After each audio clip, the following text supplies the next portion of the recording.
Alright guys, back to another video. This time we're going to be talking about the Premier Cup and talk about some core breakers and some Pokemon you should be on the lookout for as trying for your team when Premier Cup comes. So we have a few Pokemon that are the main two Pokemon you will see, which are Metagross and Togekiss. The Togekiss handles the dragons very well, and Metagross handles most of the majority of the Pokemon in the format very well. Now, Metagross does have a few weaknesses, which are fire, and he doesn't do very well against fighters, even though he is Psychic type, because Meteor Mash is not as fast as Cross Shot, or Dynamic Punch in most cases. So, he does struggle a little bit against these counter users, but let's talk about these core breakers. Now, one of the main core breakers I want to discuss is right here. So, the first one we're going to talk about is Magnezone. Magnezone is a fantastic Pokemon for this format because the Wild Charge got a buff, and I do recommend using the bait move, not Flash Cannon. As you can see here, it has access to Spark, which is the better fast move, and Mirror Shot.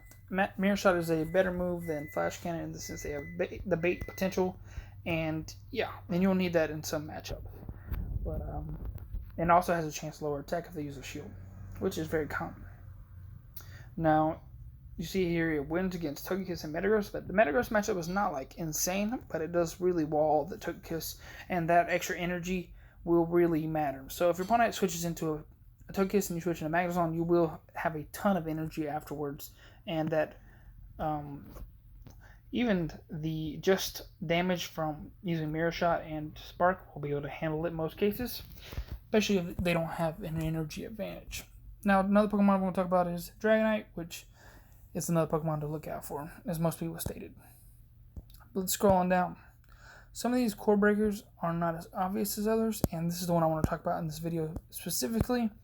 And it is a little farther down here, and it is ranked at number 46.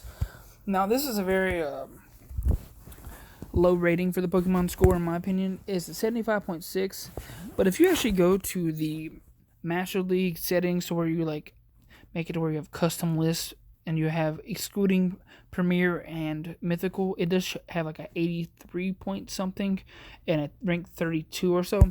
But I don't know exactly how they differentiate that when they're making this list, because that's what Premier Cup is. So I don't exactly understand that. But as you can see here, it really beats Metagross and Togekiss very handily. Like, just by using Hex and Shadow Ball, you will be able to handle both of those Pokemon very well. And if you are going against Mamoswine, you can do very well against it as well because of Overheat. But I'm not even sure if you really need Overheat, but because Shadow Ball may be able to just take out the Mamoswine because of how squishy it is. So that's something to note. And as you can see, even a Fire Pokemon does beat Gyarados with Shadow Ball because of how high this attack stat is on Chandelure. But as you scroll down a little bit, you will see that it does lose to Dragonite and Snorlax and Swampert and Garchomp and Machamp, which are Pokemon you will see. I'm not exactly sure on the Machamp matchup because I guess Rock Slide does hurt, but I'm not exactly sure. If they have the best opportunity for you to use a Chandelure is whenever your opponent has no shields and you have one. So hold a shield for Chandelure and potentially try it in the back. That's when it usually does shine, whenever you have a better energy and they have no shields. Same for Magnezone. These are very good Pokemon to break cores, but they are not the perfect Pokemon because they are not the bulkiest. But as you can see here, another core breaker would be Glaceon, where it takes care of some very important Pokemon in the format in the form of Dragonite and Togekiss, but it does lose hardcore to Metagross and Snorlax, and Machamp.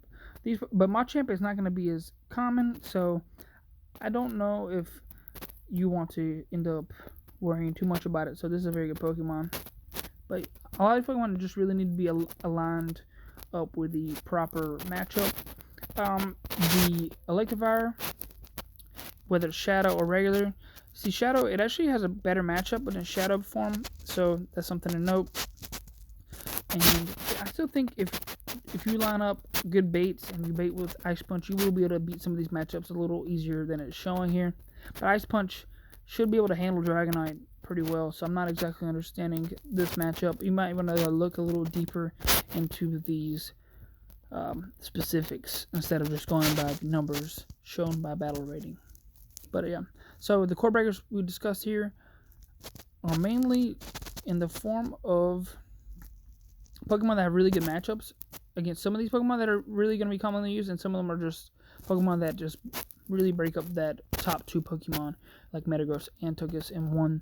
I think Snorlax has a pretty good matchup against Metagross and Togekiss. It doesn't auto beat Togekiss with the 1 shield, but if your opponent really wants to waste the shield on keeping their Togekiss alive, it's the only way you can keep it alive. But something to note about Togekiss is that boost really does matter, so be on the lookout for Togekiss trying to land that boost in this Master League format without mythical and legendaries.